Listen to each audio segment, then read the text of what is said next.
Hello, everyone. Just waiting for a couple more people to filter in and then we'll kick off.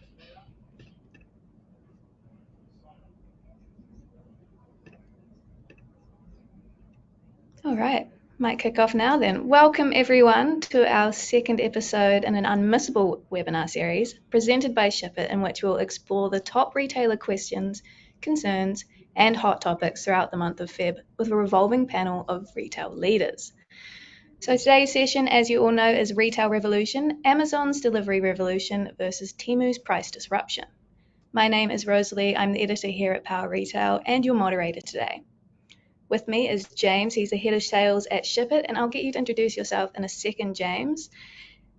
Before we kick off, just some housekeeping for our viewers today. We have a Q&A section at the end, so please pop any questions into the section on your screen as they come up, and we'll get to them at the end.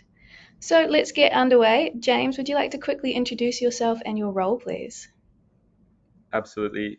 Hello, everybody. Thanks so much for joining. I'm James. I head up sales at Shippit. I've been at Shippit for about 3.5 years. And prior to my time at Shippit, I was with Uber, bringing Uber's on-demand delivery product to this market. And prior to that, I was with Gartner, working with supply chain leaders and finance leaders. And for those of you that don't know Shippit, we are the retail shipping company. And we help bring people and goods together ultimately in the leanest way and best way possible. Well, I imagine you'll have heaps to talk about today then. Let's kick off. We'll start with Amazon, global behemoth. It launched comparatively recently in Australia, if you can call 2018 recently. Could you talk about its impact on the Australian retail industry over the past 5 and 6 years, particularly related to the threat it poses and how it's really changing those consumer expectations? Absolutely. I guess at Shippit, we've been following Amazon for a very long time, considering the impact it's got the potential to have and is having on Australian retail. When they launched here, they did so with pretty big, bold, brash goals and statements. In fact, when they launched, I quote, said, they're here to destroy the retail environment in Australia. And I think now retailers who cede ground and customers to Amazon will unlikely ever see those customers again. They pose a true threat to many retailers. And that's just because of the extent to which they can fulfill our needs for convenience, cost, speed. And I think their blueprint that they're bringing to Australia isn't new. Done they've done this successfully in other markets and have a monopoly in the UK as an example, where they're getting down to sub 1 hour delivery to large areas of the country. We actually saw an announcement yesterday that Amazon is bringing to this market same day delivery across many major cities. So that's really recent news. Um, and I think whilst they may not always be the cheapest option from a product price perspective, they are very often competitive, and that combined with very reliable, consistent delivery, they fulfill most of our most important needs as consumers. So I think if you can get something fast, reliably, every single time, you almost stop thinking about any other place that you might be able to shop or any other channel. And that's what we're calling the Amazon effect. It's what most people call the Amazon effect in our industry. And we need to take that effect very seriously. They've found a very effective way to impact the way we shop. And how are they doing it? Like, how are they fulfilling those deliveries so quickly, so effectively? Is there anything retailers can really do to counteract that even? Yeah, I think the way they're doing things so quickly is their investment in their state of the art DCs. They are investing in things like robotics and automation, and all of those things help speed up fulfillment processes. They make things like picking and packing incredibly quick, and those are typically labor intensive tasks that are fraught with error and risk and speed and efficiency issues. Um, and not only because of their technology, but they're quite competitive compared to the typical retailer, in that a typical retailer has to deal with things like in-store fulfillment, where the same person that's likely picking and packing and fulfilling orders might have to run to the till or help support a customer or help on the sales floor or mop up a spill. And so all of those small little things that they have to do outside of just fulfilling the task of picking and packing online orders, those small things add up to pretty significant inefficiencies ultimately. Many of our big customers are starting to invest into automation in their DCs where they can start to pick and pack 24/7 ultimately. But I think not every single retailer can invest and or have the expertise to that level of automation. And we'll talk a little bit about that later on, I think. But where retailers are starting to go is not only make investments in automation, but also they're looking at a hybrid model where they can start to take advantage of their store network, which we saw pretty prolifically through COVID, to get closer to the customer, to improve on delivery speed and fulfillment time. So it also opens up inventory and has other benefits, of course, but absolutely has an impact on delivery speed. That's actually a quite important, I guess, two-sided equation to consider. I think very often we speak about fulfillment speed, but there's also delivery speed to consider. And contrary to belief, I think delivery speeds are actually quite predictable. We've got all of the data. We provide a lot of our customers the right data so that they know how networks are performing and where they are and aren't performing well. And so you've almost got two levers to pull here. Both are really important. And I think a really good example of fulfillment versus delivery speed, our co-founder and CEO, Rob, ordered some back to school stuff for his kids, and he ordered from Amazon. And then he thought he'd order a few other things from Officeworks and a few other things from a third retailer. Amazon and Officeworks delivered on a next day commitment. Communication was great. It all happened effectively. He knew when things were packed, when things were shipped, and ultimately they got there on time and in full. The third retailer, though, had very clear inefficiency in both delivery speed and fulfillment time. So the first communication Rob got about that order was a week after he placed the order that it finally been shipped. And that week really represents fulfillment time. And there are lots of issues that impact fulfillment time, which we can talk about. And then from that point, there were another 3 days before we received the order, which is a reflection of a delivery time issue. And I think as a consumer, based on that experience, it's pretty difficult to shop away from Amazon when the next time you shop, if that's the experience you're going to get from another retailer. And I think that's the challenge we're seeing. We're starting to see some of our customers like Myer and Kmart and Target start to make investments to improve things, to compete, and doing that effectively ultimately. And unfortunately, I think the losers here will either one be the laggards who don't place enough, I guess, focus on fulfillment time and delivery time, or two, broadly the mid-market space who don't necessarily have the expertise or capital to invest in the same way that larger retailers and Amazon can. And for them, I think things like micro-fulfillment are an interesting opportunity to explore where they can bring inventory closer through partners and improve on delivery speed. So I guess that's how they're doing things really effectively and how retailers can start to do things to counteract that. Well, some of those retailers you mentioned, they have been doing that same day, next day delivery with the gig workers, that sort of that Uber delivery thing. Amazon actually recently signaled their intent to get into that last mile delivery space, really tapping into that gig economy to do that. I guess what's your reaction to that one? I think Amazon are very well positioned to bring gig economy last mile delivery models to this market. They're already kind of doing that in other markets, so we've seen them do that successfully before, like in places in like the US and the UK. I think to take a step back, we talk a lot about differentiate or die, and that's pretty dramatic, but it's pretty relevant in this instance. I think at the bigger end of town, we're seeing retailers invest heavily in fulfillment, delivery improvement, to my point earlier. And I think that's one way to go about things. But again, not all retailers have the expertise or budget. So things we're talking to our customers about, whilst Amazon is in their world bringing gig economy to this market and same day, etc., we're talking to them about how they can exploit a niche. And there are lots of niches they can exploit to differentiate.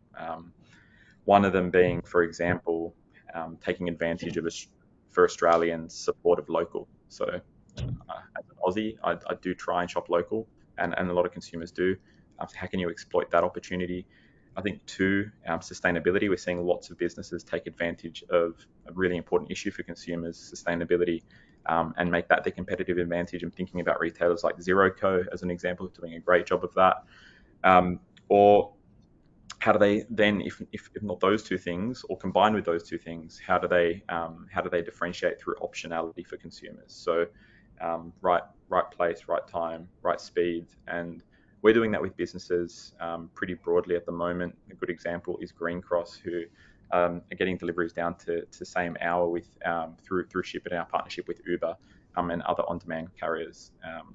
So that's another way, and I think a couple of other options. There are so many ways to differentiate, but we're seeing businesses take advantage of PUDO networks to bring consumers into their supply chain and ultimately improve on delivery time and reduce environmental impact.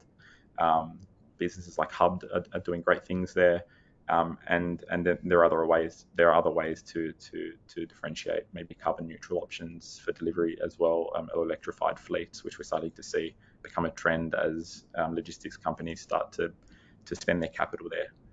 So there are ways to differentiate, and there's a window of opportunity to differentiate and compete with Amazon, but that window is quickly closing. So I think the laggards will feel a lot of pain, but those that take advantage of this window have an opportunity to compete. And Amazon will continue to train the next generation of shoppers, as will businesses like Temu. So continue to think about how you can differentiate. That's really, really important.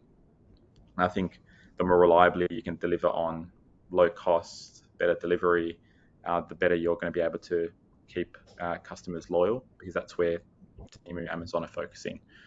I think that answers the question at a high level. Yes, Amazon will continue to invest in gig economy, in same-day delivery, in faster delivery time, in better fulfillment capability, but there are opportunities to differentiate against both Amazon and businesses like Temu. Well, that's a great segue into our second subject of today, which is Temu. So it's garnering insane significant interest in a short space of time. I think they had 4 Super Bowl ads yesterday. They're offering incredibly cheap prices. How are they doing it? Are you able to offer any Yeah, insight here? I think it's important to reflect on how long Temu's actually been in this market. They actually only launched in Australia in March last year. So in that time, they have become the most downloaded app over the last 11 months, month on month consecutively, the most downloaded app. And there are a lot of reasons for their success. I think we can bring that to two that are very pertinent, I guess. One being that Temu last year, from memory, spent $1.4 billion globally on marketing and advertising, and they're poised to spend, from an analyst report I read yesterday, they're poised to spend about $3 billion over the next 12 months. So that's one way that they've become really successful, is that they're penetrating our visual space, and we're seeing them and hearing them every day. We're talking about them right now. I think the second way is their model, in that a lot of their stock is direct from the manufacturer. That makes it much easier to list stock at a much lower price point, because it's coming direct from manufacturer. There's no middlemen in that process. We're actually seeing manufacturers list on Temu their product rather than work through their typical wholesale model. I think that's one reason. Those two reasons I'd bucket as Temu's influence. I think there are other influences though impacting Temu's success. I think according to Shippit's data, at least, Aussies shopped significantly less online and spent less per order in 2023 compared to 2022 and 2021. But the shining light here is that they bought more items per transaction. And what that suggests ultimately is that consumers in this cost-conscious environment are focusing heavily on value-focused retailers, and that's where they're spending their time, and their money. And for Temu, where their whole entire USP is cost, deals, savings, there's a significant opportunity for them, and one that they're already exploiting, and will continue to exploit. And so I guess similar to Amazon, affordability, reliability is really hard to ignore. And I think Aussie retailers have a risk of losing significant market share, especially in these conditions, if they don't seek to differentiate quickly. Yeah, what does that mean for the local industry? Um, I think I think for the next 12 months, we'll see the very same economic pressures that we saw in 2023. So I think we'll continue to see consumers be cost conscious and deal focused in the same way that we saw over last peak, where we had peaks through click frenzy and Cyber Weekend, but then a very big lull and quieter than usual Christmas. And that presents a significant opportunity for Temu, who, again, very USP is costs and deals. Um, I think we're going to continue to see, I guess, brand loyalty erosion to businesses like Temu. Again, if we're not seeking to differentiate, so that's, I guess, one thing to look out for and expect. I think the second thing, like Temu, marketplaces will become more and more relevant to watch, and are already quite relevant for many retailers. They're at the moment a necessary evil, but the margins are so low. And again, when you're not sourcing direct from manufacturer, it becomes quite difficult to compete at price and maintain margin.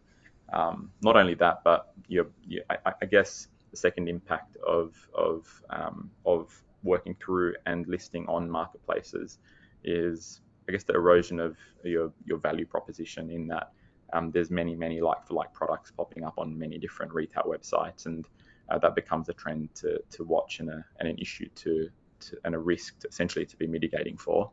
I think the last thing is, already seeing this across many of our retailers when we speak to them, but unit economics and sustainable business practice is going to be a key theme through 2024, as it was in 2023. And that's a very difficult, or interesting place to be, especially when I've been telling you for the last little while that you need to be differentiating and investing to differentiate. And then now I'm telling you that unit economics are really important. I think both are really important. We typically see the businesses that spend capital on the right areas through these types of economic environments, through history, have always come out the other end and accelerated significantly. So I think it's less about not spending anything, and more about spending on the right investments and ensuring you're really clear on the time horizon around when you'll get a return on that investment. So that's how I'd summarize what all this means for the local industry over the next little while. I was worried at the start of this that it'd be a bit of a David versus Goliath situation, but it sounds like there is hope yet. There's these differentiators that retailers can do to actually offer some competition in the industry there. Absolutely. So, I think it's also important, just before we jump into yeah. any other questions, but it's important to note that not every industry is impacted in the same way. So if you shop on Amazon and Temu, you're quick to realize which categories are performing on those marketplaces and which categories have listings. So we're seeing other categories and industries across our platform actually grow year on year and can continue to compete. So that's an important lens to apply to the issue.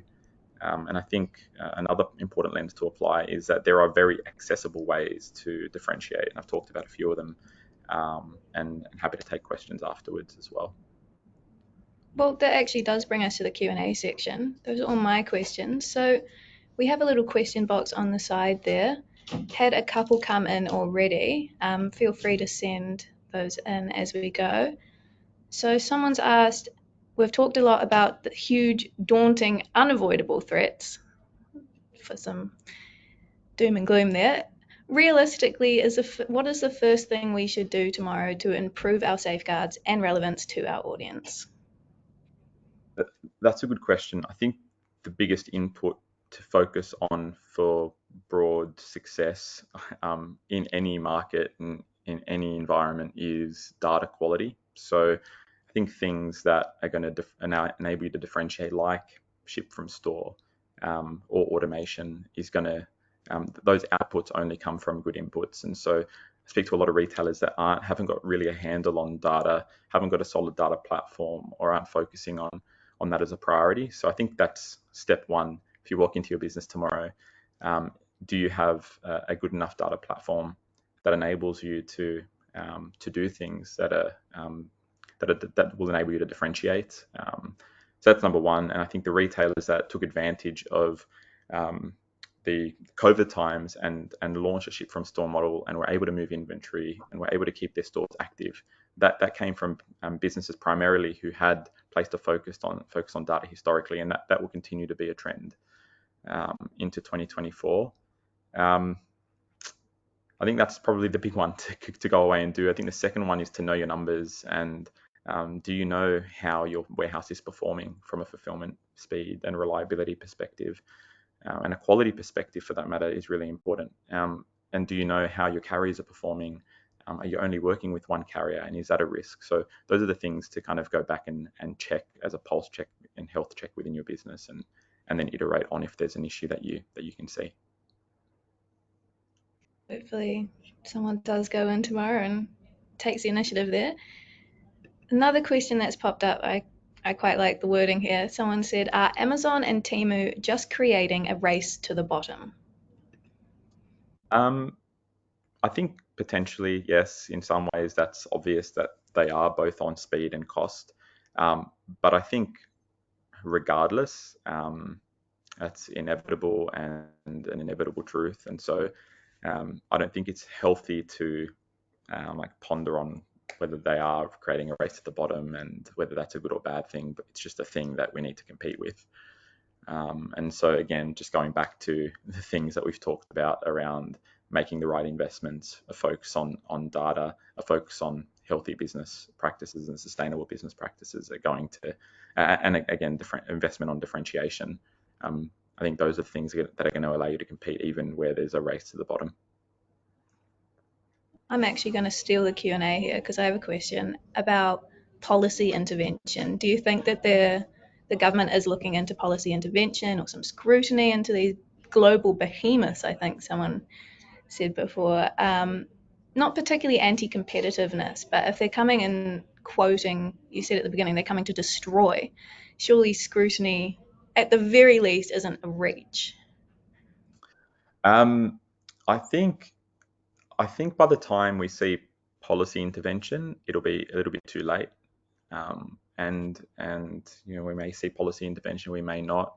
Again, it'll be too late. I guess from my history, coming from Uber, they had very similar mantras entering new markets, and they've had an onslaught of global policy intervention and legal issues around the way that they entered new markets and penetrated them really successfully. I think by the time that they'd had the impact that they've had on the taxi industry in this market, it was too late. And so I don't think I'd be having hope as a strategy and relying on policy intervention in the face of businesses and competitive threats like Amazon and Temu. I think I'd focus internally on business practice and your investments, and externally on customer need to ultimately to win this challenge. And I think some of you might hate me to say this, but that type of competitive pressure is actually important, and it forces a lot of us to think about how we innovate and differentiate. And we saw an uncontrollable pressure through COVID.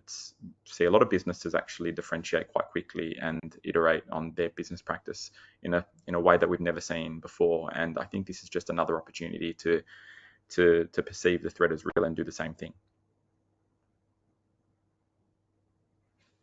Awesome. Well, that's all the questions we have time for. Thanks everyone for attending. Thank you so much, James. Some fantastic insights there, some really exciting stuff, some scary stuff, but exciting. Interesting to see how it all pans out. To our audience, thank you so much for coming along today. Please join me next week on Feb 20th for episode 3 in the series. I'll be delving more into marketplaces in shipping, and